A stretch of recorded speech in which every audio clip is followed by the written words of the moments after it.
فاتحہ۔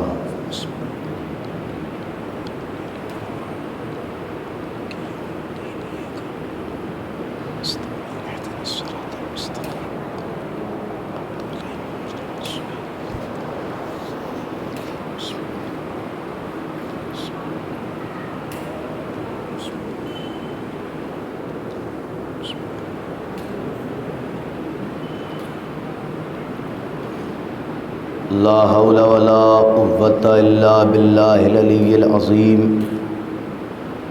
اعوذ باللہ من الشیطان اللعین الرجیم۔ بسم اللہ الرحمن الرحیم۔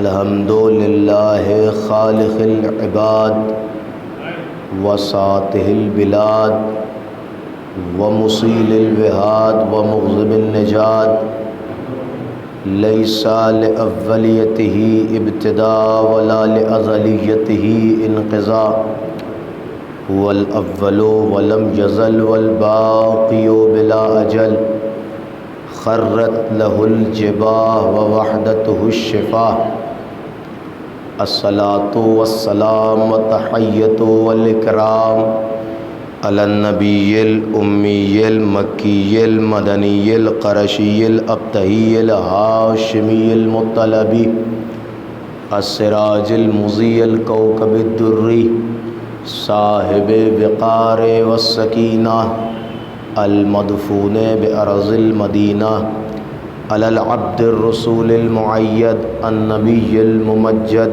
المصطفى الامجد صاحب التاج والمنبر والقطبۃ والمقبر والجبین الاطہر والحسب الاشہر والنسب الانور ابی القاسم محمد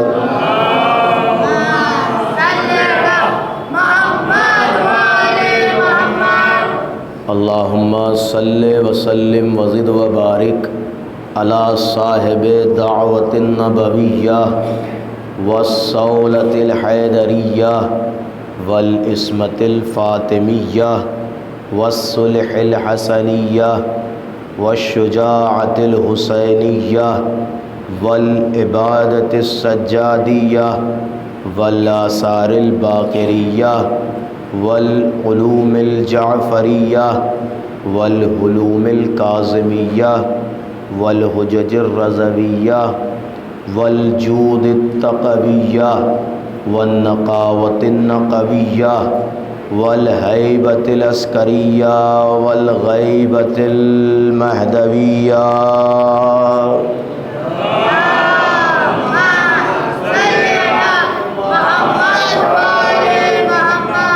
ولعنۃ اللہ علی اعدائہم وقتلاتہم وغاصب حقوقہم ومنکر فضائلہم ومصائبہم وشجاعتہم وطہارتہم وسخاوتہم وولایتہم ومنکر عطشہم اجمعین من الآن الی قیام یوم الدین۔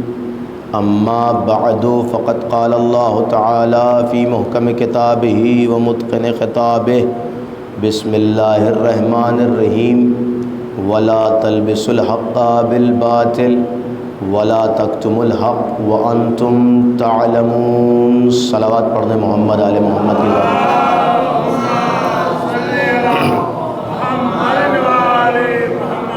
حضرات، امام زمانہ کے ظہور میں تعجیل کے لیے ایک باواز بلند صلوات کا ہدیہ پیش کریں۔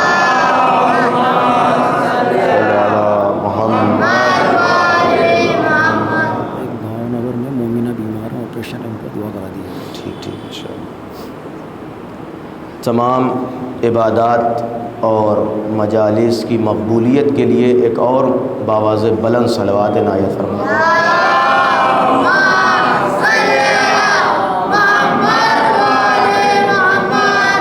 ابھی ہمارے ساجد بھائی نے کسی مریضی کی خبر سنائی ہے۔ ظاہر ہے کہ ہم لوگ خانہ شفا میں بیٹھے ہوئے ہیں، تو امام سجاد کے حوالے سے دعا کرتے ہیں کہ بھاؤ نگر میں شاید کوئی مومنہ مریضہ ہے، مولا انہیں سید سجاد اور جناب صغرا صلوات اللہ علیہ کے صدقے میں شفائے کاملہ اور عاجلہ عنایت فرما دے۔ ان کی صحت و سلامتی اور تمام مومنین و مومنات کی صحت و سلامتی کے لیے ایک اور باواز بلند صلوات عنایت فرما دیں۔ صلی علی حضرات، عشرہ اول سفر کی 7ویں تقریر میں آپ شریک ہیں۔ معرفت حق اور قرآن کے عنوان سے گفتگو کا سلسلہ جاری و ساری ہے۔ مسلسل آپ کی خدمت میں عرض کرنے کی کوشش کی جا رہی ہے کہ اللہ نے قرآن میں صاف طور سے منع کر دیا کہ وَلَا تَلْبِسُوا الْحَقَّ بِالْبَاطِلِ، کہ کبھی حق کو باطل کے ساتھ نہ ملانا۔ اپنے اندر اتنی جرت پیدا کرنا کہ تم رونگ کو رونگ اور رائٹ کو رائٹ کہہ سکو۔ حق رائٹ کو کہا جاتا ہے، باطل رونگ کو کہا جاتا ہے۔ دیکھیے، مسئلہ یہ نہیں ہے کہ جو ہم کہہ دیں وہی رونگ، جو ہم کہہ دیں وہی رائٹ، نہیں، بلکہ پہلے رائٹ اور رونگ کو پہچان لینا، پھر اس کے بعد اس کا اتباع اور اس کو فالو کرنا۔ یعنی اللہ نے کیا کہا، وَلَا تَلْبِسُوا الْحَقَّ بِالْبَاطِلِ۔ دیکھیے، ایک مسئلہ یہ بھی ہے کہ ہم حق میں جب ڈکشنری میں حق کا معنی دیکھتے ہیں تو بہت سارے لوگ یہ سمجھتے ہیں کہ حق سچ کو کہا جاتا ہے۔ دیکھیے، ہر سچ حق نہیں ہوتا اور ہر حق سچ بھی نہیں ہوتا۔ جھوٹ اور سچ ایک الگ چیز ہے، حق الگ چیز ہے۔ حق صحیح چیز کو کہا جاتا ہے، کہیں کہیں پہ سچ غلط بھی ہو جاتا ہے۔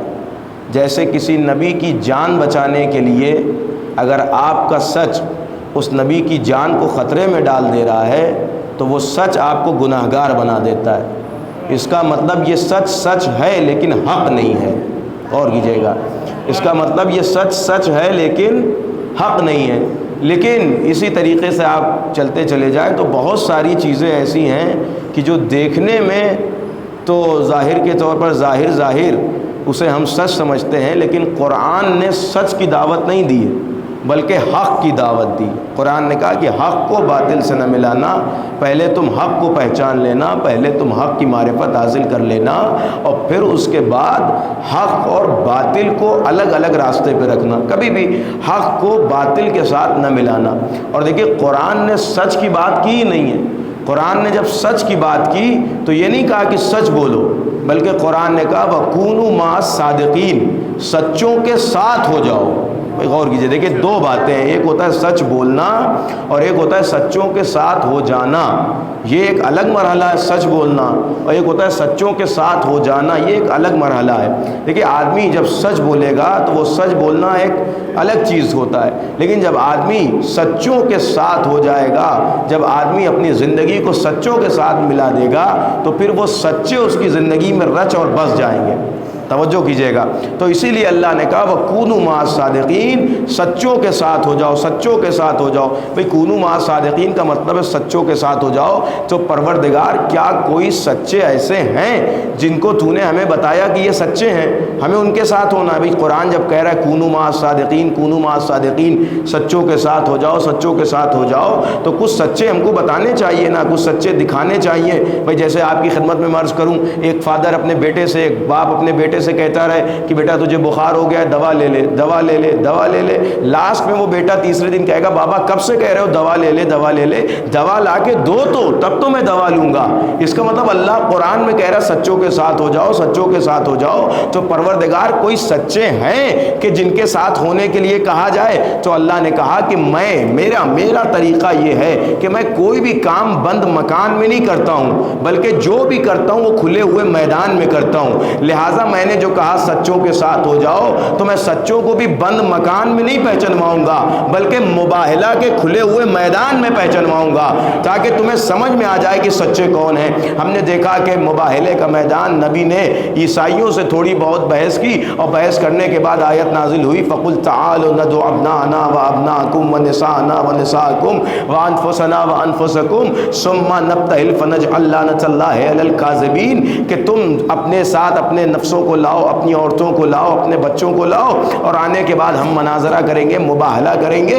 نبی نے اعلان کر دیا کہ کل جھوٹوں سے لڑنے کے لیے، کل جھوٹوں سے مباہلہ کرنے کے لیے جانا ہے۔ توجہ کیجئے گا، یہ ایک ایسی جنگ نبی لڑنے جا رہے تھے کہ جو بغیر ہتھیار کے جنگ لڑنی تھی، جس میں سب کے سب آگے نظر آ رہے تھے، لیکن نبی نے ایک مرتبہ جیسے ہی کہا کہ کل مجھے جانا ہے، اور اس کے بعد جیسے ہی صبح صادق نمودار ہوئی تو نفس کی جگہ پہ علی کو لیا، توجہ کیجئے گا، نفس کی جگہ پر مولا کائنات کو لیا، اور اس کے بعد جناب زہرا کو بیٹی کی جگہ پر، یعنی عورت کی جگہ پر جناب زہرا صلوات اللہ علیہ کو لیا، اور بیٹوں کی جگہ پر مولا حسن اور مولا حسین کو لیا، اور لے کر مولا حسن و حسین اور یہ چھوٹا سا قافلہ لے کر نبی میدان میں چلے، میدان میں چلے، توجہ کیجئے گا، نبی میدان میں چلے۔ یہ کہاں جا رہے ہیں؟ کہا یہ سچوں کا قافلہ لے کے جا رہے ہیں۔ میں کہوں گا یا نبی اللہ، کیا پورے مدینے میں کوئی اور سچے نہیں تھے؟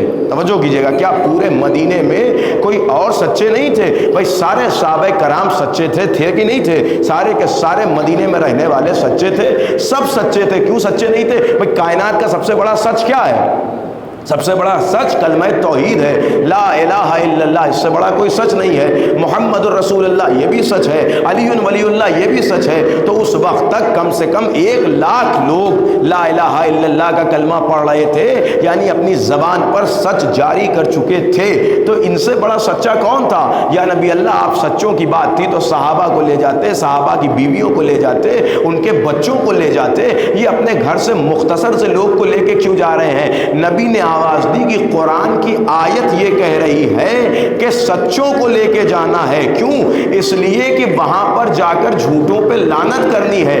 تو یا نبی اللہ، یہ تو سچے ہیں نا؟ تو اللہ کا نبی آواز دے گا کہ صرف سچ بولنے والوں کو نہیں لے جانا ہے، بلکہ انہیں لے جانا ہے جنہوں نے کبھی زندگی میں جھوٹ نہ بولا ہو۔ بھائی غور کیجئے گا، غور دیکھیں 2 مرحلہ ہوتا ہے۔ ایک مرحلہ ہوتا ہے سچ بولنا، اور ایک مرحلہ ہوتا ہے کبھی جھوٹ نہ بولنا۔ بھائی ہم بھی سچ بولتے ہیں، آپ بھی سچ بولتے ہیں، آج سچ بول دیا، کل جھوٹ بول دیا، پرسوں پھر سچ بول دیا، نرسوں پھر جھوٹ بول دیا۔ تو ہماری زندگی، ہماری لائف ایسے ہی چل رہی ہے۔ لیکن اللہ کا نبی جنہیں لے کے جا رہا ہے وہ ایسے افراد جائیں گے کہ جنہوں نے کبھی زندگی میں جھوٹ بولا ہی نہ ہو، جھوٹ بولا ہی نہ ہو۔ کیوں؟ کہ اس لیے کہ وہ وہاں جا کر لعنت کریں گے، جھوٹوں پر لعنت کریں گے۔ تو لہٰذا اسی لیے نبی اپنی ذات سے، اپنی شخصیت سے مولا کائنات کو لے کے چل رہے ہیں۔ اور کیا انداز ہے نبی کے چلنے کا، کیا رفتار ہے نبی کے چلنے کی۔ تاریخ کہتی ہے کہ آگے آگے نبی ہیں، نبی آگے آگے ہیں، ان کے گودی میں مولا حسن ہے، مولا حسین ہے، اور ایک انگلی مولا حسن علیہ السلام کو پکڑا رکھی ہے، اور ان کے جسٹ پیچھے جناب سیدہ صلوات اللہ علیہا ہیں، اور ان کے پیچھے مولا کائنات علیہ السلام ہے۔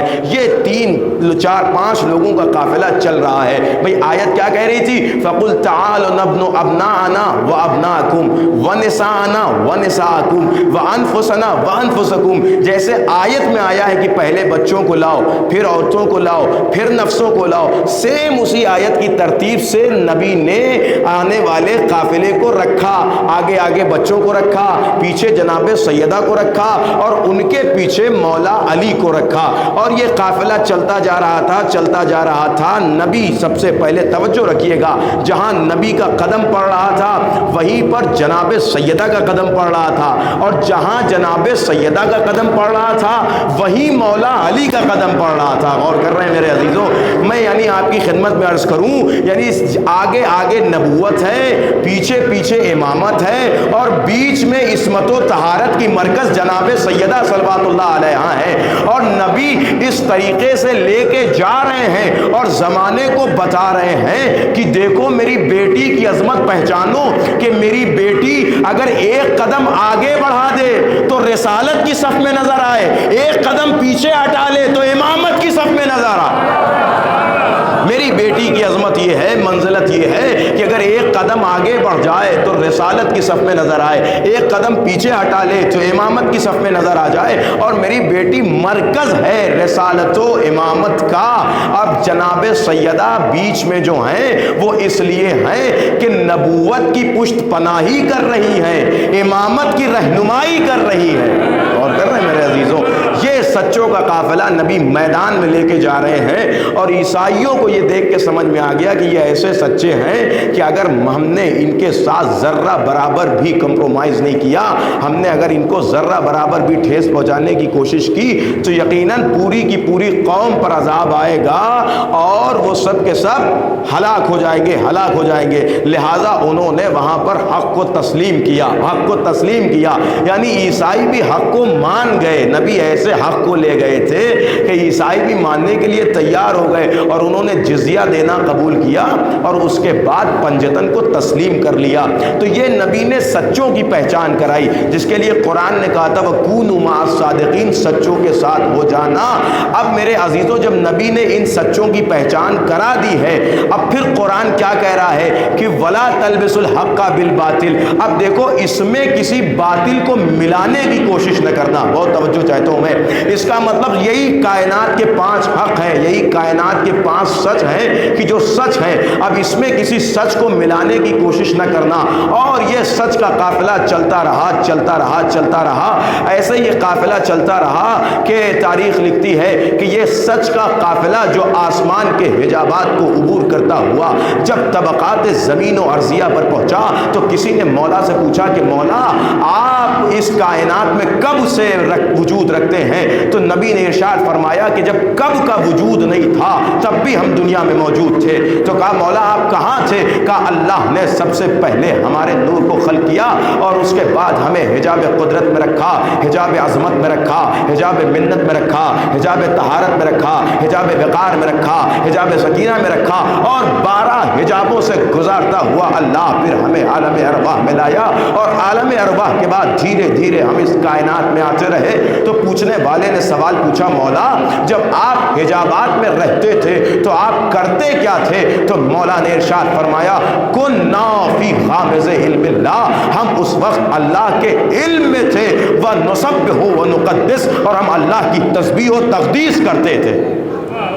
تو کسی نے مولا سے پوچھا مولا تسبیح و تقدیس اس وقت آپ کرتے تھے؟ تو پھر مولا نے ارشاد فرمایا کہ ہاں ہم ہی تو وہ ہیں کہ جن سے فرشتوں نے تسبیح و تقدیس سیکھی ہے، ہم نے فرشتوں کو تسبیح و تقدیس سکھائی ہے، ہمیں دیکھ کر فرشتوں نے تسبیح کرنا شروع کی۔ نہیں تو اگر ہماری تسبیح نہ ہوتی تو فرشتے کیسے تسبیح کرتے؟ فرشتوں کو کیا پتا تھا؟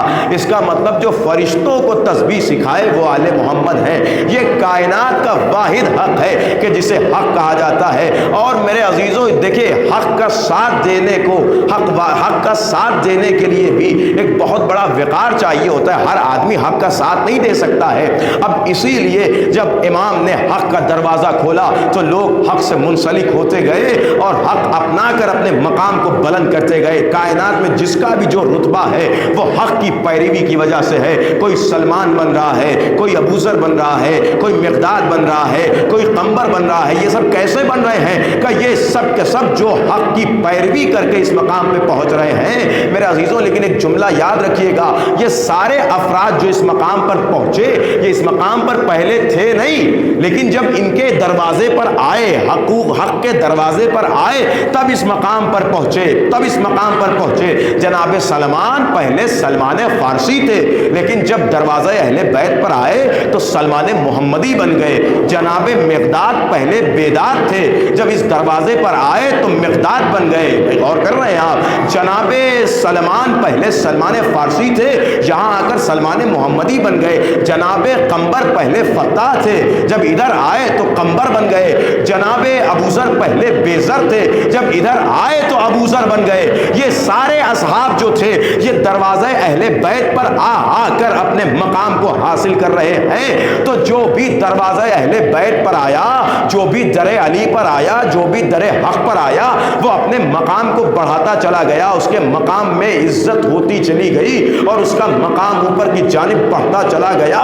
لیکن میرے عزیزوں یہ سارے وہ لوگ تھے کہ جو اپنے سے آ کر اس منزل پر فائز ہوئے، اپنے سے آ کر اس منزل پر فائز ہوئے۔ سلمان آئے ہیں، مقداد آئے ہیں، ابو ذر آئے ہیں، قمبر آئے ہیں۔ کیا کہنا جو اپنے سے در اہل بیت پر آ جائے، جب اس کا یہ مقام ہے تو اس عباس کا کیا کہنا ہوگا جسے امام دعا کر کے عرش سے نیچے بلا۔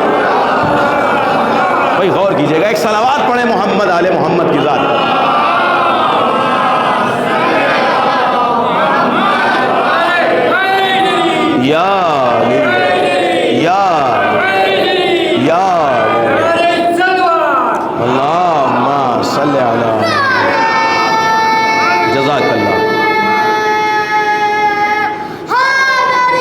یا سلامت رہے یا آج زمانہ دیکھیے، میں اپنے ٹاپک کو ٹچ کر رہا ہوں، جل حق کی تمام تعریفیں دیکھیے، کائنات میں جو حق تھے وہ صرف اور صرف 14 تھے، لیکن اللہ نے ان 14 کی تصویر کو اور شبیہ کو دوسرے چہروں میں بھی ظاہر کیا، کہا اگر اپنے زمانے میں علی حق تھے تو پھر کربلا بھی علی سے خالی نہیں ہونی چاہیے، لہذا علی کی شبیہ عباس کربلا میں حق بن کے ظاہر ہو رہے ہیں۔ بہت توجہ کیجیے گا، دیکھیں کربلا حق سے خالی نہیں ہے۔ اگر نبی اپنے زمانے کے حق تھے تو نبی کی شبیہ علی اکبر کربلا میں نبی کی جگہ موجود ہیں، علی اپنے زمانے میں حق تھے تو علی کی شبیہ عباس کربلا میں موجود ہیں، زہرا اپنے زمانے میں حق تھی تو زہرا کی شبیہ زینب صلوات اللہ علیہا کربلا میں حق بن کے موجود ہیں، حسن اپنے زمانے کے حق تھے تو حسن کی نیابت میں قاسم کربلا میں حق بن کے موجود ہیں، اور حسین تو بنفس نفیس موجود ہے۔ اس کا مطلب کربلا اکیلے حسین کی جنگ کا نام نہیں ہے بلکہ پنجتن کی جنگ کا نام ہے۔ یہ مقام ہے حق کی شبیہ کا۔ جناب عباس مولائے کائنات کی شبیہ ہے۔ تاریخ نے علامہ آیت اللہ العظمیٰ الصافی گل پائگانی اپنے آفس میں بیٹھے ہوئے تھے اور شاگردان بیٹھے ہوئے تھے بہت سارے، تو وہاں پر ایک گفتگو نکلی۔ لوگ کہنے لگے کہ دیکھیں آپ لوگ جناب عباس کی شجاعت کا بڑا تذکرہ کرتے ہیں۔ انہوں نے مجتہد اعظم آیت اللہ صافی سے پوچھا کہ یہ بتائیے کہ کیا جناب عباس زیادہ افضل ہیں یا جناب سلمان کہ جو مولا کے صحابی تھے؟ سنیے گا توجہ سے، کہا اس لیے کہ ان کے بارے میں مولا نے فرمایا سلمان منا اہل البیت، سلمان ہم اہل بیت میں سے ہے، اور جناب سلمان کے علم کے لیے فرمایا سلمان و علم ابحر الناس، کہ جناب سلمان کا علم سمندر کے مانند ہے۔ تو جس سلمان کی یہ عظمت ہے، کیا جناب عباس زیادہ افضل ہے یا جناب سلمان زیادہ افضل ہے؟ یہ کس سے سوال کیا جا رہا ہے؟ آیت اللہ صافی گل پائگانی سے۔ میری بات نہیں ہے، ان کا جواب سنیے گا۔ انہوں نے کہا کیا کہتے ہو تم؟ کہ یہ بتائیے جناب سلمان زیادہ افضل ہیں یا جناب عباس زیادہ افضل ہے؟ ایک مرتبہ ان کے چہرے پہ جلال آیا اور آنکھوں میں آنکھیں ڈال کے کہتے تم نے عباس کو سمجھ کیا رکھا ہے؟ اگر عباس اپنے پیر کی گرد چھاڑ دے تو 90 سلمان پیدا ہو جائیں۔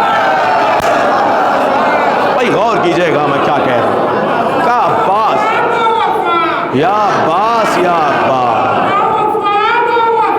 یا عباس یا عباس یا عباس ہے عباس ہے عباس ہے عباس ہے عباس ہے عباس ہے بے شک عباس ہے عباس ہے عباس ہے عباس ہے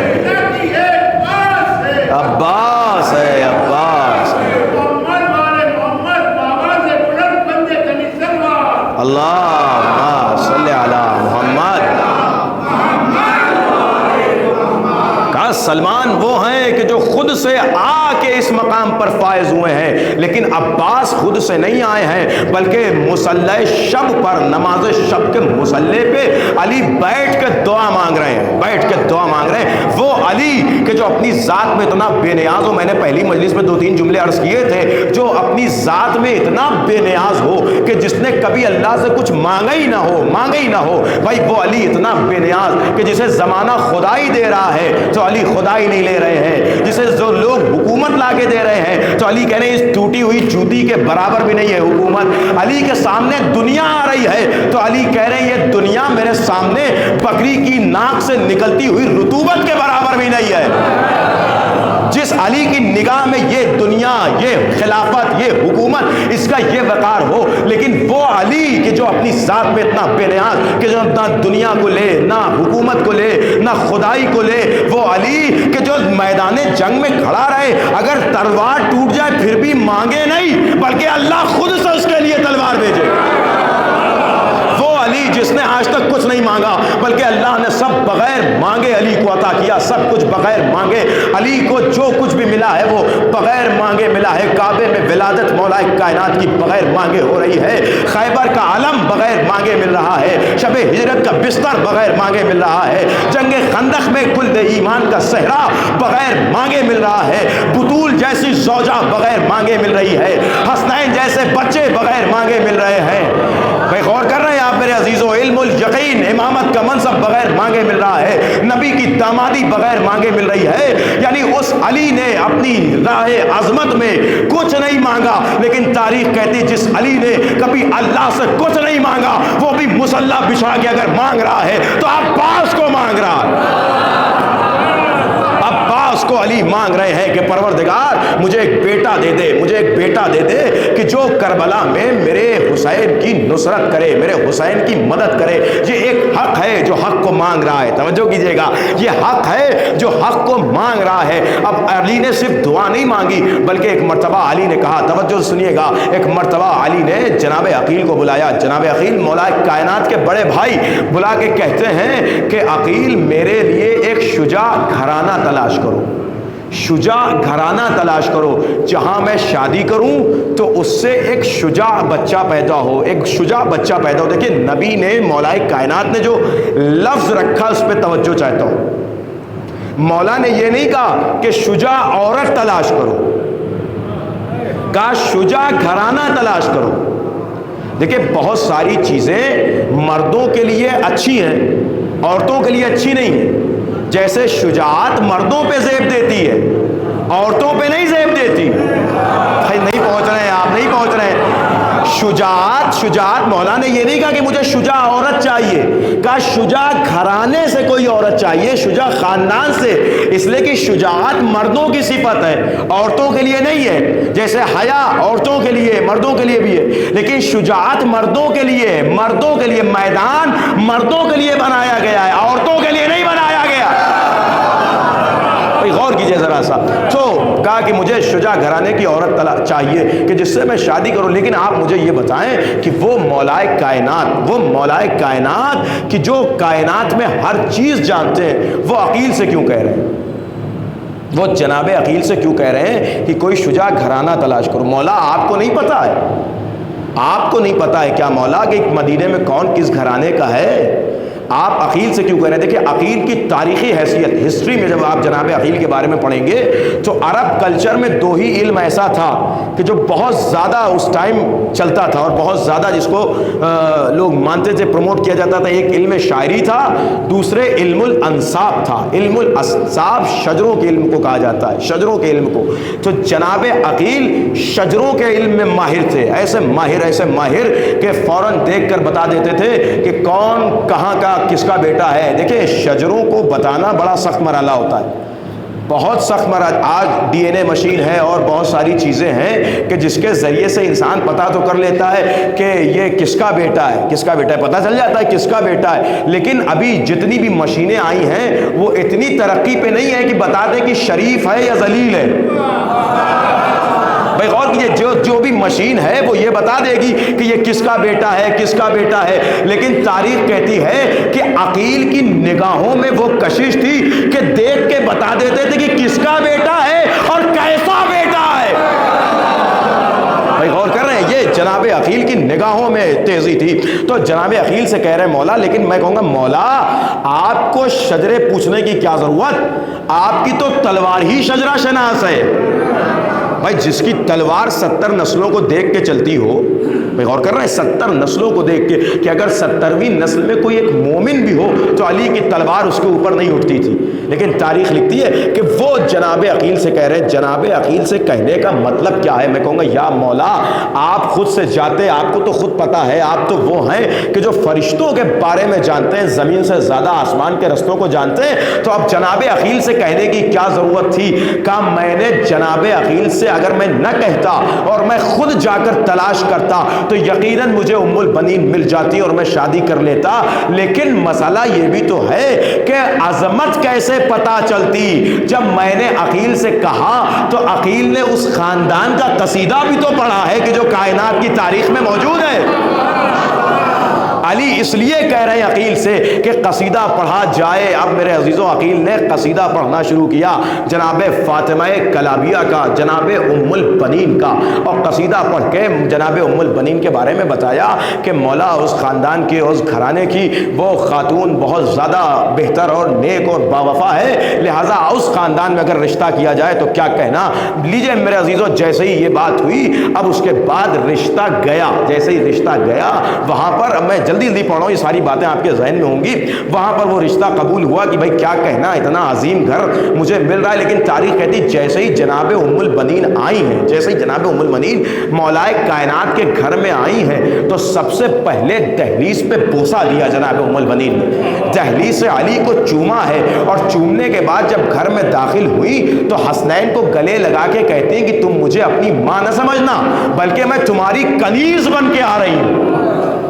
بھائی غور کر رہے ہیں، مولائے کائنات جناب ام البنین سے شادی کر کے جناب ام البنین کو گھر میں لا رہے ہیں، لیکن جناب ام البنین کہہ رہی کہ میں تمہاری کنیز بن کے آ رہی ہوں۔ جہاں ماں کا یہ کردار ہو وہاں اگر جناب عباس زندگی بھر اپنے آپ کو حسین کا غلام نہ کہے تو کیا کہے، اس لیے کہ ماں جب یہ کہہ رہی ہے، اب تاریخ لکھتی ہے کہ جناب عباس اس دنیا میں تشریف لائے، اور کیا کہنے جناب عباس کا میرے عزیزوں، تاریخ لکھتی کہ جناب عباس جیسے ہی ابھی گہوارے میں لیٹے ہوئے تھے کہ حسین گہوارہ جھلا رہے ہیں جناب عباس کا، جھولا امام حسین جناب عباس کا جھلا رہے ہیں۔ آپ نے غور ہی نہیں کیا میرے عزیزوں، آپ نے سنا ہے نا کہ حسین جب گہوارے میں لیٹتے تھے تو گہوارہ کون جھلاتا تھا؟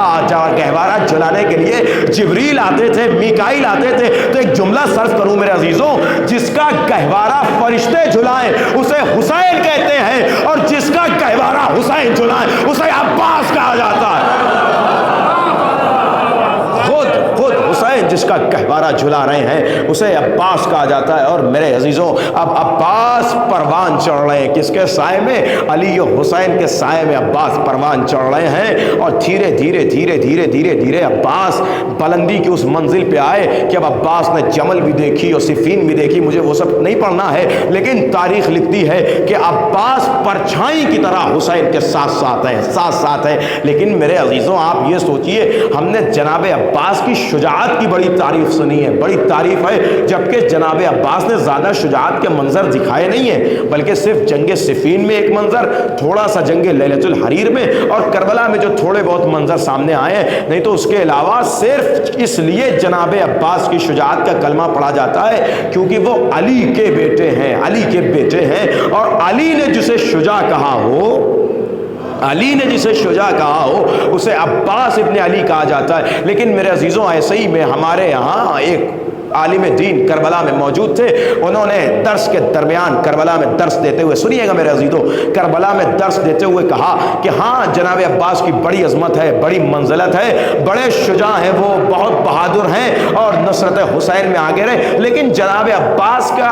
علمی کوئی مقام نہیں ہے۔ نعوذ باللہ نستجیر باللہ، کہتے ہیں جناب عباس کا کوئی علمی مقام نہیں ہے، علم میں ان کا کوئی مقام نہیں ہے۔ سنیے گا توجہ سے، کربلا میں درس دیتے ہوئے وہ عالم کہتا ہے اپنے شاگردوں کے درمیان کہ جناب عباس کا کوئی علمی مقام نہیں ہے، صرف ان کے پاس شجاعت ہے، صرف ان کے پاس طاقت ہے۔ تو ایک مرتبہ تاریخ لکھتی کہ شب میں یہ درس ہو رہا تھا، اسٹوڈنٹس بیٹھے ہوئے تھے، شاگرد بیٹھے ہوئے تھے، اور جیسے ہی یہ درس ختم ہوا شاگرد اٹھ کے اپنے اپنے گھر چلے گئے۔ اس کے بعد جب صبح میں درس پڑھنے کے لیے وہ تمام اسٹوڈنٹس آئے ہیں، شاگرد آئے ہیں گھر پر، تو جیسے ہی گھر پر آئے تو دیکھا کہ استاد گھر پر موجود نہیں ہے۔ دق الباب کیا، کہا کہ استاد کہاں ہے؟ آواز دی گئی کہ استاد گھر میں موجود نہیں ہے۔ کہاں ہے؟ کہا کہ تمہارے استاد پتہ ہی نہیں کیا ہوا ہے، نماز صبح سے پہلے سے جناب عباس کے روضے میں گئے ہوئے ہیں۔ سنیے گا، تو وہ شاگرد کہتے ہیں کہ ہمیں سمجھ میں نہیں آیا کہ جو آدمی ابھی کل یہ کہہ رہا تھا کہ جناب عباس کا کوئی علمی مقام نہیں ہے، کوئی علمی رتبہ نہیں ہے، آخر کیا ہو گیا کہ یہ جناب عباس کے روضے پہ گئے؟ سارے شاگرد کربلا سے نکل کر اس کے گھر سے، استاد کے گھر سے نکل کر جناب عباس کے روضے پہ آئے۔ جیسے ہی روضے پہ آئے تو عجیب منظر دیکھا کہ استاد اپنے امامے کو کھول کر، امامے کا ایک حصہ اب جناب عباس کی زری میں باندھے ہوئے ہے، اور ایک ایک حصہ اپنے گلے میں باندھ کے بار بار کہہ رہا ہے عباس مجھے معاف کر دو، عباس مجھے معاف کر دو، عباس مجھ سے غلطی ہو گئی۔ اور شاگرد اس کے پاس بیٹھ گئے، اور بیٹھنے کے بعد کہا استاد کیا ہو گیا آپ کو؟ آپ کل تو ابھی اتنی بڑی بڑی باتیں کر رہے تھے کہ جناب عباس کی شجاعت ہے، لیکن کوئی ان کا علمی مقام نہیں ہے، کوئی ان کی علم نہیں ہے، میں ان سے علم میں زیادہ ہوں، آپ تو یہ کہہ رہے تھے، اور آج آپ اس حالت میں جناب عباس کے روضے پہ بیٹھے ہوئے ہیں۔ تو ایک مرتبہ استاد اٹھ کے بیٹھا، سنیے گا میرے عزیزو، استاد اٹھ کے بیٹھا اور بیٹھ کے کہتا ہے جو میں نے کل رات میں دیکھا وہ تم نے کہاں دیکھا؟ کہا کیا دیکھا آپ نے کل رات میں؟ کہا استاد نے کہا کہ ہم سب کل رات میں بیٹھے ہوئے تھے، اور اس کے بعد جب تم چلے گئے تو مجھے تھوڑی دیر کے لیے نیند غالب ہوئی، میں سویا تو میں نے دیکھا کہ ایک بہت بڑی علمی نشست لگائی گئی ہے جس میں بہت بڑے بڑے علماء، شیخ انصاری، شیخ خراسانی اور بھی بہت بڑے بڑے علماء سب سے آگے بیٹھے ہوئے ہیں، اور اس کے پیچھے کرسی اس پر بھی علماء بیٹھے، اس کے پیچھے کرسی اس پر بھی علماء بیٹھے، اور سب سے لاسٹ میں جو کرسی لگی ہوئی ہے مجھے وہاں بیٹھایا گیا، یعنی میرے آگے اتنے بڑے بڑے علماء بیٹھے ہوئے ہیں اور سب سے اوپر ایک کرسی لگی ہوئی ہے۔ میں نے پوچھا کہ یہ سب سے بڑی کرسی کس کے لیے لگی ہوئی ہے؟ تو سارے علماء نے مل کے کہا کہ وہاں پر جناب عباس بیٹھیں گے، وہاں پر جناب عباس بیٹھیں گے۔ تاریخ لکھتی ہے کہ وہ کہتا ہے کہ میں بہت زیادہ حیرت زدہ ہوا کہ مجھے تو جناب عباس کا کوئی علمی منظر نہیں تھا۔ اس کے بعد وہ کہتا ہے کہ میں نے دیکھا کہ اب تھوڑی دیر کے بعد جناب عباس تشریف لائے، جیسے ہی جناب عباس تشریف لائے سارے علماء جناب عباس کے احترام میں کھڑے ہو گئے، اور اس کے بعد جناب عباس جا کر اسی کرسی پر بیٹھے، اور بیٹھنے کے بعد جناب عباس نے علماء سے گفتگو کی، اور گفتگو کرنے کے بعد جناب عباس اس کرسی سے اٹھے، اور اٹھنے کے بعد جناب عباس نے ایک سوال کیا، سارے علماء بیٹھے ہوئے تھے اور وہ اس سوال کا جواب دینے سے عاجز ہو گئے۔ اس کے بعد جناب عباس میرے پاس آئے، اور آنے کے بعد کہتے ہیں کہ تجھے تو بڑا دعوی علمی تھا نا، ذرا میرے اس سوال کا جواب تو دے، ذرا میرے اس سوال کا جواب دینا، تو کہتا تھا کہ تیرا علم جناب عباس سے زیادہ ہے، تو ذرا اس سوال کا جواب دے۔ وہ کہتا ہے آقا مجھ سے غلطی ہو گئی۔ پھر جناب عباس نے کہا سنو، تمہارا جو علم ہے وہ کتاب، عبارات، حدیث، علماء، رجال، ان سب سے متصل ہے، لیکن عباس کا علم کتابوں والا علم نہیں ہے، میرا علم میں نے حسین کی زبان سے علم حاصل کیا۔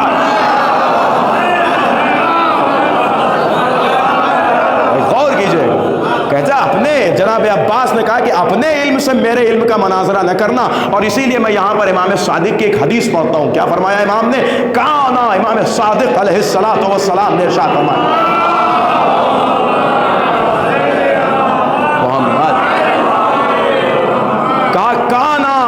العباس زقل زقا، کہا جناب عباس کو ایسے علم دیا گیا جیسے پرندہ اپنے بچوں کو دانا دیتا ہے۔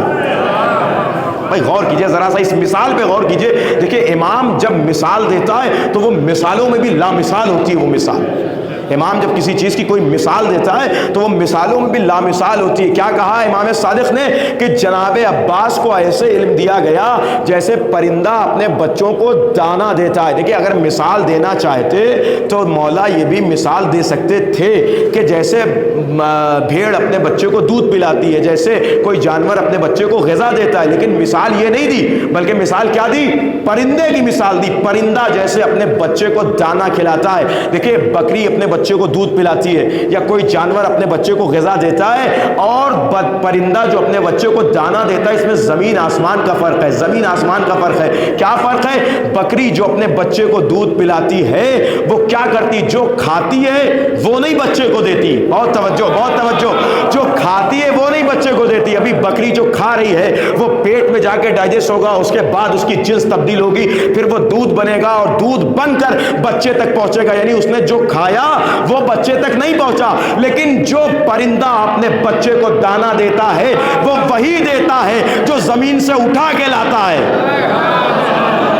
امام کیا کہہ رہے ہیں کہ جناب عباس کو ایسے علم دیا گیا جیسے پرندہ اپنے بچے کو دانا دیتا ہے، یعنی امام خود بتا رہے ہیں کہ وہی علم عباس کے پاس ہے جو اللہ سے نبی کے پاس آیا، نبی سے علی کے پاس آیا، علی سے عباس کے پاس۔